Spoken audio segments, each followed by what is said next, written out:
Hey, what's going on everybody? My name's Cast. Welcome back to another episode of Haikyuu. This time we are on Season 1, Episode 24. So last we left off, we were on Deuce Point between Karasuno and Seijo, and now we are on the penultimate episode of Season 1. If you've been watching my reactions to the past couple episodes, you'll know that I've been speculating back and forth on between who I think is actually going to win, but at this point I think I'm kind of done speculating. Both of these teams are revving a full throttle, so as long as they keep playing like this, I'm going to be satisfied with whoever ends up winning this. Not that I actually have a preference for a winner anyway, if I'm honest. If you would like to watch my reactions to the next episodes right now, they are over on my Patreon. Episode 25 is available on the Soul tier, and episodes past that, going into now Season 2, are available on the Ascended tier. Those reactions are also extended length, meaning that you get more reaction and more discussion to go along with each and every video. You can also go follow me over on my socials, such as my Twitter, my Instagram, my Twitch, and my Throne. The links of course are in the description. Okay, I'm ready to see how this match concludes. That's where we left off. Kageyama did that backwards one-handed toss. Insane. There's so much technique getting shown in this match. We're all tied up now. We got to win by 2. This could go on for quite a while. It could be quite a rally.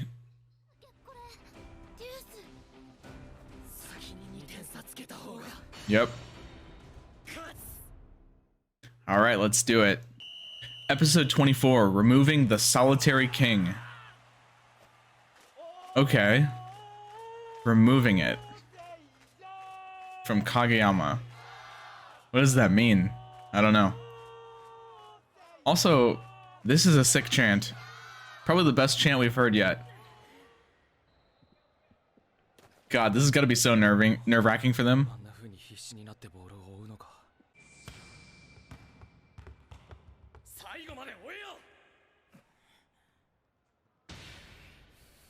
Don't dwell in the past.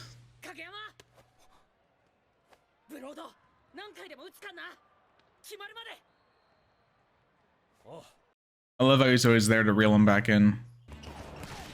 It's just gonna be back and forth, isn't it? Oh, okay, nice. I mean, it was nice. I feel like I'm not cheering for Karasuno hard enough, but I am. I don't really care who wins because it's just such a good game. This is a huge point to get for momentum. Not decoy. Or not. He actually is going for it. Uh-oh. I can't... How could Kageyama read that fast? Insane. He still got it, though. Nice. That actually worked in their favor a little bit, it looked like. Kind of a fluke a little bit, but...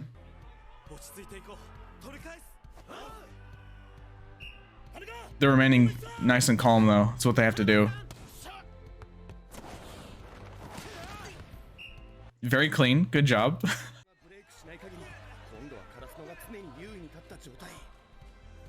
Yeah, but getting ahead and then getting set back, it can get your frustration up and your nerves up. To feel so close but so far.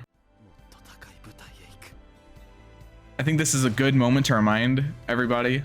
I mean, you already know this, but I mean, just look at this. It's not like these guys don't deserve to win. It's not like they haven't worked hard. In fact, if anything, from experience alone, they probably deserve it more. They're the favored team. That's why I can't be mad no matter what happens. They both deserve to move on. Oh. Oh.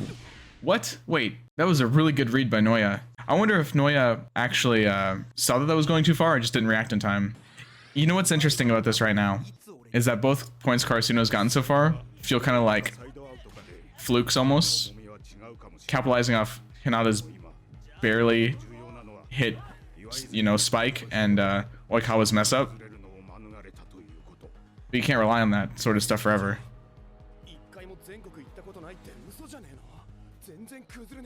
Yeah, Seijo's really good. It's been established they're like a top 3 team or something. Going into the music montage though, so it's not going to be over soon. Back and forth. Fatigue is going to end up playing a part probably. You go on long enough, you get exhausted. We already saw that from Hinata a little bit. 31 to 31.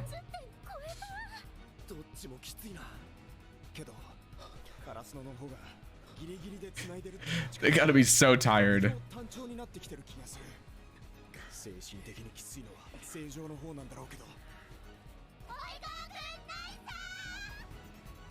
Can't look weak in front of the ladies.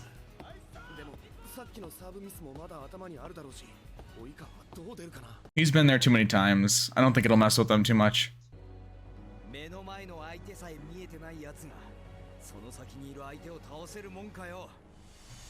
That's really good advice. It's very true. Focus on the here and now. Overcome the hill before you challenge the mountain. Uh-oh. He just brought out the antagonist look. Yeah, they're getting this one for sure. I hate to say it, Karasuno, but that is set up for an Oikawa point if I've ever seen it. Give me that squiggly line animation. That's Sakuga. Bam. Bro broke the sound waves on that. You've returned it though. It's amazing what you can pull out of yourself when you want it bad enough.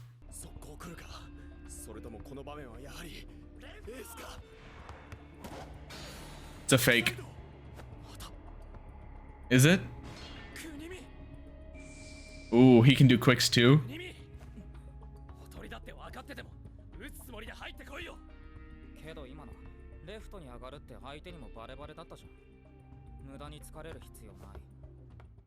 He's thinking too much about the past. Disconnect yourself from it, man.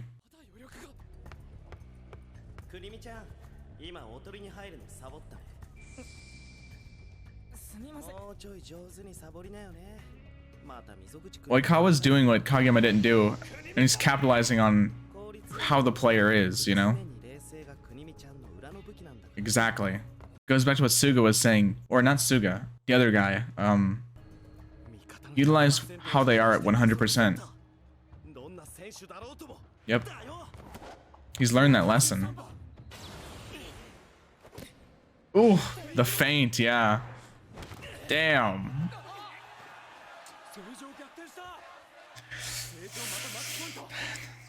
This one feels different though. It's kind of worrying that they got that point like that.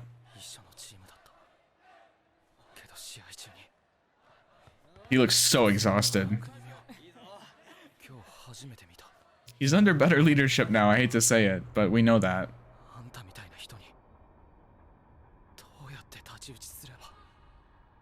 He's having his teammates look at him properly though. Kageyama never saw him like that. He just saw them as like tools to use to maximize his own mobility. But it's good that he has this time to realize that. I mean, I know it's a critical moment, but just being critical means it's going to stick with him even harder for the future. He'll learn faster. Look in front of you, Kageyama. You got the team. You got the whole team. Strong. Right?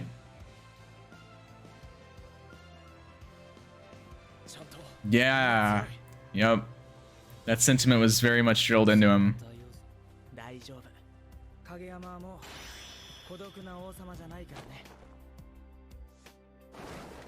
Okay. These visuals, man. Kind of looks like he's embracing the king thing a little bit. Just saying. It's kind of worrying that they're on match point now. Are you gonna be able to do something again? Or...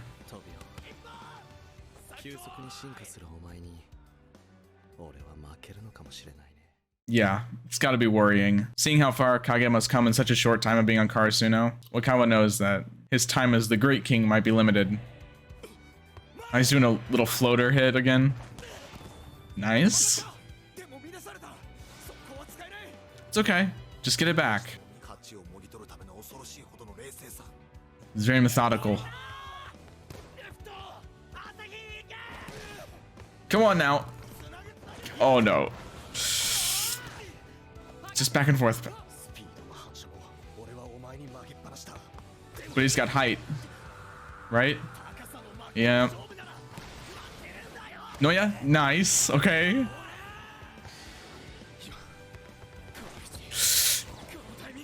Go for it. Oh shit. Oikawa's ready for it, isn't he? Damn! He's got the power though.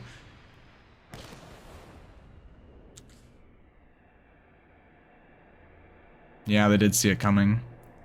Uh-oh. Somebody there to save it? Noya, maybe? Oh no. Please let this be a fake out.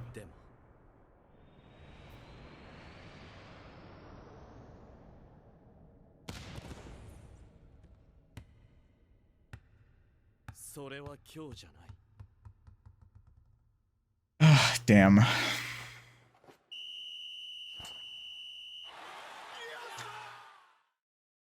Damn, dude. I mean, it was a really good set. Oh. Alright. Yeah, it's gonna feel awful, man. It's gonna feel so bad. Right now is a critical moment, too. Nobody did anything wrong there. There is absolutely nothing to no mistakes to really reflect on. It just kind of is what it is for the moment.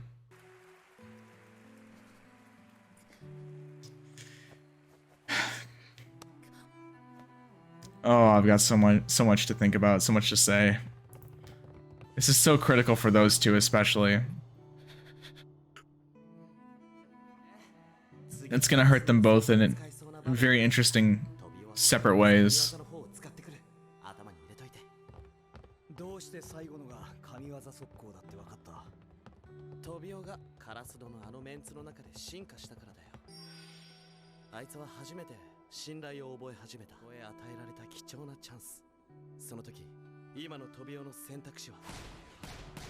He figured they were going to rely on that. It's their best move anyway.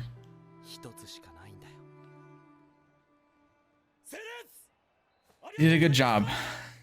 Just hold it together, guys. Suki, you could have bowed too, but whatever. Yeah, it's an all too familiar feeling for Daichi. Suga too. His face was grayed out. Man, I feel bad for them, but this is a part of it. Yeah.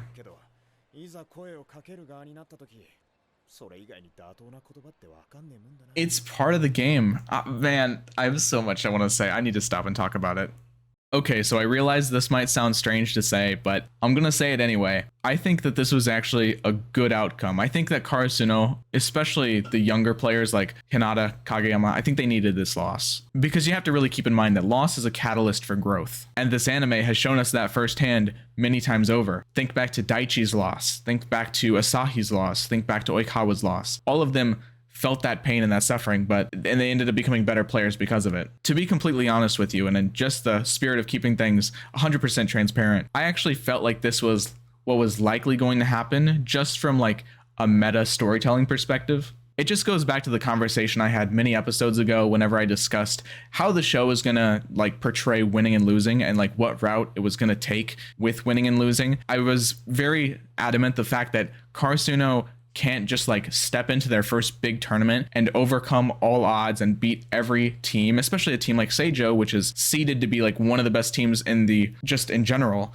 They can't just come in and sweep the floor with them, because if they did, where do the stakes for the competition come in? You know, when will they lose if not a time like now, whenever you would think that they frankly should lose? They shouldn't come into their first tournament and just be the best team overall. That wouldn't be something like, it would just really make you question the integrity of like the story. It just doesn't make sense that they would win. So I was kind of expecting them to lose, but the last couple episodes have been so close and so intense and so back and forth that I've been really switching around with myself. So yeah, I'm not too surprised that this happened this way, but all that being said, it does not make me any less empathetic for them, because I really do feel bad for them. Losing sucks, and there's really no other way to put it. I can't put it more gracefully than that. Losing is just not a fun experience. But to look at this a little bit more optimistically, the win that is to come will only feel better now that we've experienced the lows of loss. It's really the highs and lows of competition. And that's part of why I think that this is the best outcome.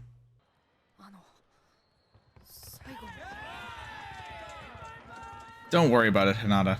Like, it's not on you.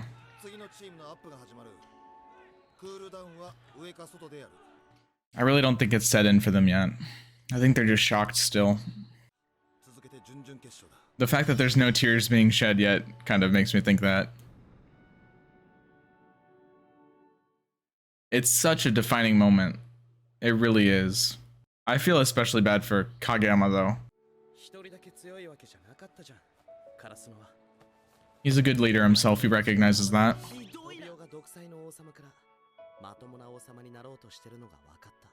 Yep.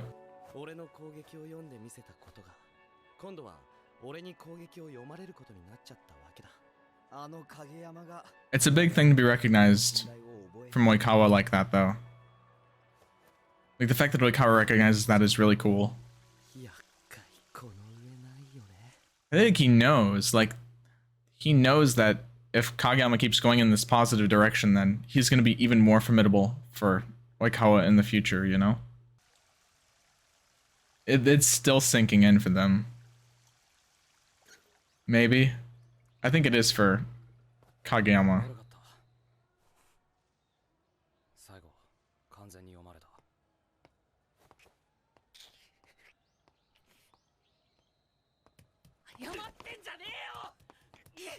You didn't... Yeah. Oh, I mean, it's kind of a selfish way to put it in a weird way, but like at the same point, he's not wrong. It's not like you made a mistake in general. And the mistake had nothing to do with Hinata, had nothing to do with Kageyama.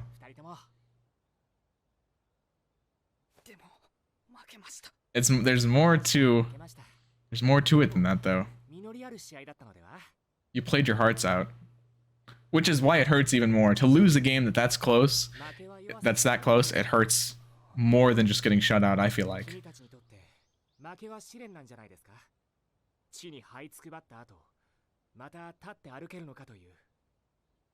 Exactly.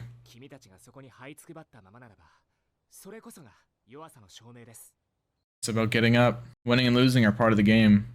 The only time you actually lose is if you quit. One of the golden rules of sports. There you go. Very fitting that they actually stand up after he says that.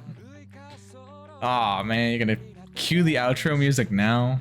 I kind of want to check in with the third years though, because I feel like this is like a moment that might hurt them for different reasons. I mean, it's gonna hurt everybody to lose, but you know. Okay, so I was told that there's an after credits of this episode. I got you, I appreciate it. Please, I always try and check, but just on the off chance I forget, you know, let me know about like which episodes have after credits, just in case I don't miss. I always appreciate people just checking in and making sure I don't miss stuff. Thank you very much.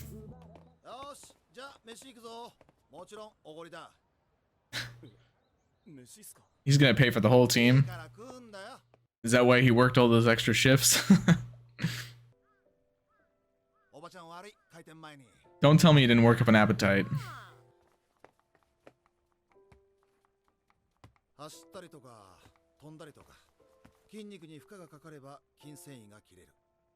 Just like winning and losing, you know. That's a parallel right there. Yep. You lose so you become stronger in the future, as long as you work at it.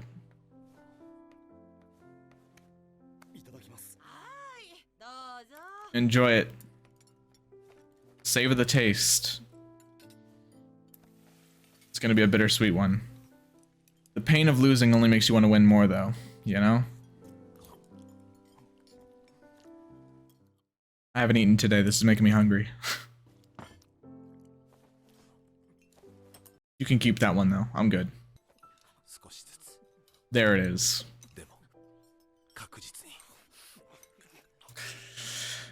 Yeah, they were holding it in a little bit. A big ass plate for the little dude like Noya. He really is a shonen character. That's nice. I like that. If there's one thing I know for sure, it's that the essence of competition is a really complex one. Winning and losing are ultimately two sides of the same coin. One of them doesn't exist without the other. And this part's just my opinion, but I think whenever people fall in love with a sport, they're falling in love with that coin. They're falling in love with both sides of that coin. The The highs and the lows of it are both always there, and they balance each other out. Unless you fall down and stand back up, then you're never gonna get that beautiful view from the summit. I'll see you guys next time. Later.